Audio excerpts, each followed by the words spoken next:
Seneng cerita cekak Jawa, katresnan kuwi ora mung soal rasa. Ana cerita, ana sakit, lan ana piwulang. Kabeh ana ing tembang katresnan.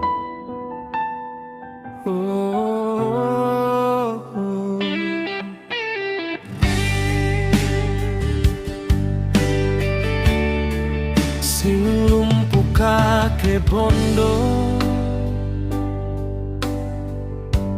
ngira urip bakal langgeng, ati kebak rasa ngengrangsang, ati malah saya garing. Sing ngoyak kursi dur lalien kursi mung disilih, suarane saya banter nanging jenenge saya ilang.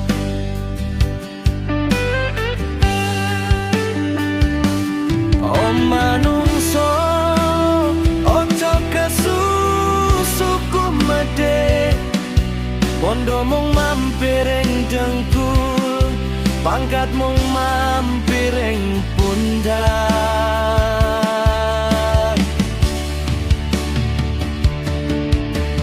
Sing ditandur bakal tukul, sing diwenehake bakal dikenang. Nalika rogomu bali marang lemah, mung kabecikan sing nyritake sapa slirane.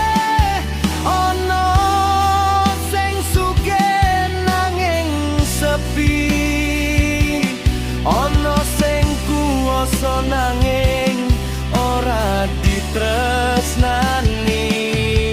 Ono sing omahe gedhe nanging ora duwe papan ning ati. Seneng cerita cekak Jawa, katresnan kuwi ora mung soal rasa. Ana cerita, ana sakit, lan ana piwulang. Kabeh ana ing tembang katresnan.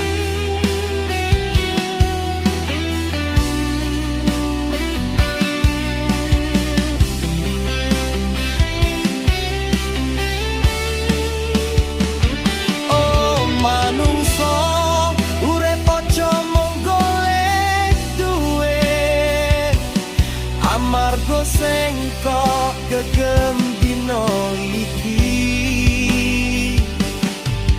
sesuk bisa dadi darpe liyan. Katresnan kang tulus ora mati bareng ratani.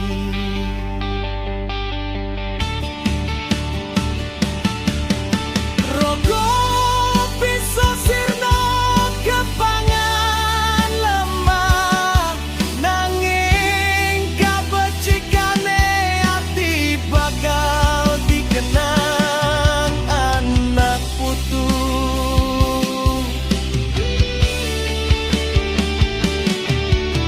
Urip iku mung sawang sinawang, sing katon durung mesti nyoto,